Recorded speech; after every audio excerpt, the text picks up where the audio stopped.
चलिए आज हम चैप्टर 3 और 5 से संबंधित कुछ वस्तुनिष्ठ प्रश्न यानी ओटियों को समझेंगे। सबसे पहला प्रश्न है x प्लस 2y बराबर 5 में यदि x बराबर 1 हो तो y की वैल्यू 2 होगी क्या? रख के चेक कर लो। x की वैल्यू 1 रखो तो 2y इक्वल टू 5, तो यहाँ से चेक करना 2y को इन छोड़िए 5 माइनस 1 तो 2y कितना आ जाएगा 4, तो y कितना आ जाएगा 4y, यानी पहला वाला ट्रू है, पहला वाला ट्रू है, सत्य है। और याद रखना ट्रू कंप्लीट लिखना है, टेस्ट में ऐसे मत लिखना है ट्रू लिखना है, TRUE ऐसे लिखना है, ठीक है। तो जो पहला वाला क्वेश्चन हमने सॉल्व कर लिया, दूसरा वाला बताना क्या है। दूसरी वाली का आंसर क्या होगा, दो चरों एक्स वाई वाले रैखिक समीकरणों का मानक रूप ये होगा क्या, ax plus by plus c बराबर 0। सही है, जे भी सही है, सत्य। अद्वितीय हल की शर्त e1 अपॉन e2 बराबर v1 अपॉन v2 बराबर c1 अपॉन c2 होगी क्या? नहीं होगी। इनको तो कंप्लीट समझ लो क्योंकि ऐसे क्वेश्चन बनेंगे। अद्वितीय हल की शर्त क्या होती है अगर आपने पढ़ी हो तो, e1 upon e2 not equal to v1 upon v2। ये यूनिक सॉल्यूशन है, संबंधित क्वेश्चन पक्का आएगा इससे, चाहे किसी से भी आ जाए। e1 upon e2 not equal to v1 upon v2 तो यूनिक सॉल्यूशन। हिंदी में बोले तो a1 बटे a2 बराबर नहीं v1 बटे v2, तो अद्वितीय हल। और इस कंडीशन में रेखाएं कैसी होती हैं, इंटरसेक्टिंग। इंटरसेक्टिंग का मतलब होता है प्रतिच्छेदी। जब ये प्रतिच्छेद कर रही है तो इनका एक सॉल्यूशन निकलेगा, और सॉल्यूशन निकलेगा तो एक यूनिक सॉल्यूशन आंसर होगा इसका। और जब सॉल्यूशन निकलता है जिस सिस्टम का, उसे अपन बोलते हैं कंसिस्टेंट, संगत। तो इसे संगत भी कहते हैं, संगत निकाय भी कहते हैं, यानी कंसिस्टेंट सिस्टम भी कहते हैं। तो तीन प्रकार की ओटी देखो यहाँ से तुम्हें। नंबर 2, अगर a1 अपॉन e2 बराबर हो जाए b1 बटे b2 और बराबर ना हो c1 बटे c2, तो इस कंडीशन में कोई भी हल नहीं होता है, नो सॉल्यूशन। और नो सॉल्यूशन में यहाँ लाइंस कैसी होंगी, पैरेलल।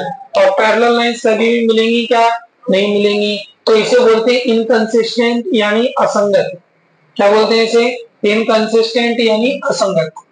तीसरा, यदि a1 अपॉन e2 बराबर b1 बटे b2 बराबर c1 बटे c2, तो इस कंडीशन में लाइंस होती हैं एक के ऊपर एक, तो इसे क्या बोलते हैं, कोइंसिडेंट लाइन। हिंदी में संपाती रेखाएं, ऐसी रेखाओं को संपाती रेखाएं बोलते हैं, कोइंसिडेंट लाइंस बोलते हैं। इस कंडीशन में सॉल्यूशन होते हैं क्या, होते हैं।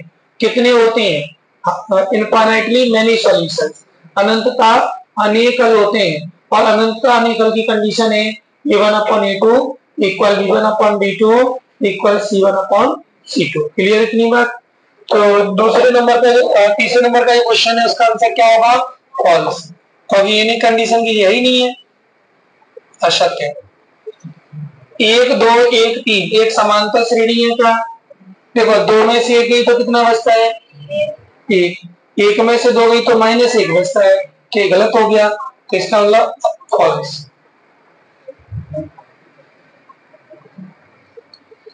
तीन के प्रथम 5 गुणांकों का योग 45 है क्या, चेक कर लिया।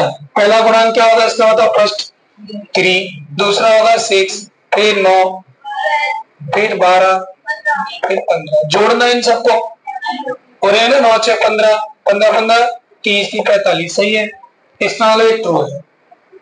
ऐसा क्वेश्चन अपन ने किया था ना, बिल्कुल इसी टाइप का, तो शायद किसके 6 के मल्टीपल्स थे, वो वाला क्वेश्चन किया था हमने।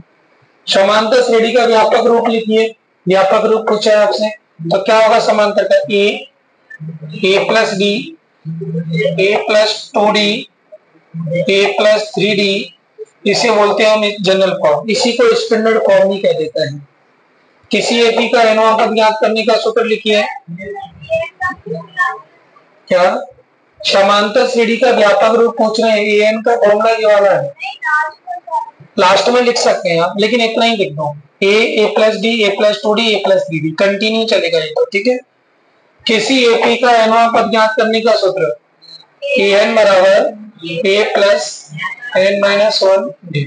और अगर आप इसमें थोड़ा सा ऐसे और लिखना चाहें जहां a क्या है और d क्या है, जहां ए है फर्स्ट टर्म और डी है आपका कॉमन डिफरेंस। ए है आपका प्रथम पद, डी है आपका सारवंत पद।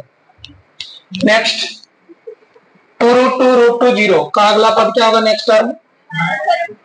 कंफर्म क्या हो रहा है जी? इसे चेक करना पहले हो क्या रहा है इसमें जी? इसमें हो रहा है सर √2 माइनस 2√2 यानी √2 माइनस का आ रहा है, क्या आ रहा है? √2। तो जीरो में से √2 माइनस करना पड़ेगा, जीरो में से इसको माइनस करोगे तो √2, तो यहाँ पर क्या आना चाहिए? माइनस का √2 आ रहा है, आंसर क्या है? इसका नेक्स्ट टर्म क्या है? माइनस का √2, सब में ऐड करना पड़ेगा, तो अगला पद हो जाएगा आपका माइनस का √2। यदि रेखाएं संपाती हो तो, यदि रेखाएं संपाती तो शर्त क्या बनेगी? E1/E2